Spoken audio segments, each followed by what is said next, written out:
కూటమి ప్రభుత్వం ప్రకటించిన ఉచిత ఇసుక పాలసీ అధికార పార్టీ నేతల పాలిట వరంగా మారింది. అనధికార ర్యాంపుల నుండి పగలు రాత్రి తేడా లేకుండా ఇసుక తరలిస్తున్నారు. టన్నుల కొద్దీ ఇసుకను మాయం చేస్తూ క్యాష్ చేసుకుంటున్నారు.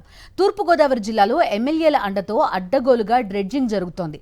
అధికారులు చూసి చూడనట్టు వ్యవహరిస్తుండటంతో ఇసుక దందా 3 పువ్వులు 6 కాయలు అన్నట్టుగా సాగుతోంది. కూటమి ప్రభుత్వం అధికారంలోకి వచ్చాక రాష్ట్ర వ్యాప్తంగా ఇసుక అక్రమ రవాణా జోరుగా సాగుతోంది. ఉచిత ఇసుక పాలసీతో అధికార పార్టీ నేతలు అక్రమాలకు పాల్పడుతున్నారు. ఉమ్మడి తూర్పు గోదావరి జిల్లాలో అధికార పార్టీ ఎమ్మెల్యేల అండదండలతో ఇసుక ర్యాంపులు నడుస్తున్నాయి.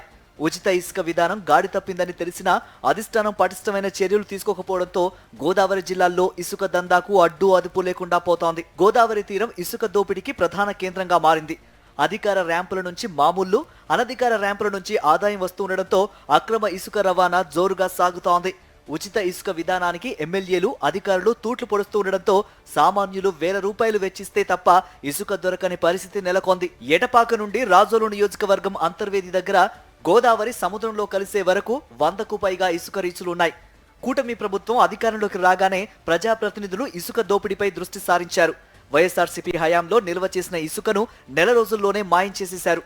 రాజమండ్రి రూరల్ పరిధిలో TDP MLA Butchaiah Chowdary, Rajahmundry city పరిధిలో ఆదిరెడ్డి వాసుల అండతో అక్రమార్కులు వేల టన్నుల ఇసుకను అడ్డగోలుగా తరలించి సొమ్ము చేసుకుంటున్నారు.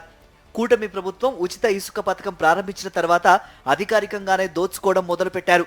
వైఎస్ఆర్సీపీ హయాంలో ఇసుక విధానం పూర్తి పారదర్శకంగా అమలు చేసిన అక్రమాలు జరిగాయని గొంతు చించుకున్న టీడీపీ నేతలు తాము అధికారంలోకి రాగానే రూటు మార్చారు. అక్రమ ఇసుక దందాకు తెరలేపారు. బోట్ మెన్ సొసైటీలతో గోదావరిలో తవ్వకాలు జరిపి ఇసుక విక్రయిస్తున్నారు. అర్ధరాత్రి అక్రమంగా డ్రెడ్జింగ్ నిర్వహిస్తూ గోదావరికి తూట్లు పొడుస్తున్నారు. కోట్ల రూపాయలు దండుకుంటున్నారు. ఉమ్మడి తూర్పు గోదావరి జిల్లాలో అధికార పార్టీ ఎమ్మెల్యేలకు అక్రమ ఇసుక దందాల ద్వారా రోజుకు 2 లక్షల నుంచి 25 లక్షల వరకు సొమ్ము అందుతున్నట్లు సమాచారం.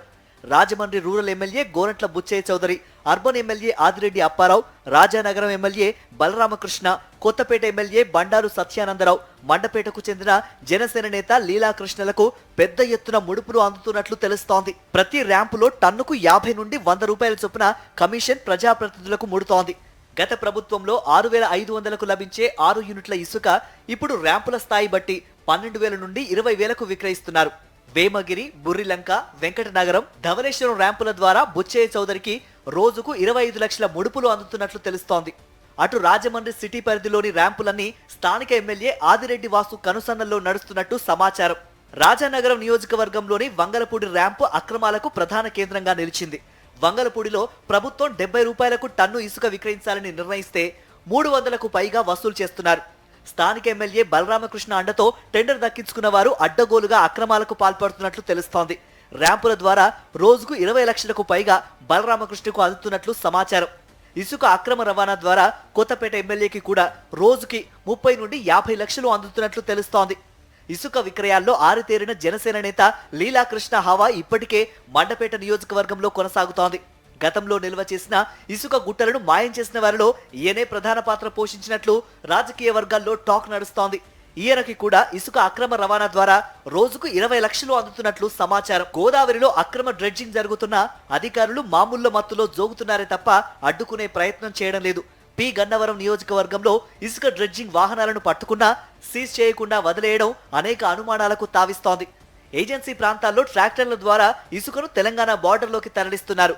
అక్కడి నుండి లారీల్లో హైదరాబాద్కు తరలించి సొమ్ము చేసుకుంటున్నారు.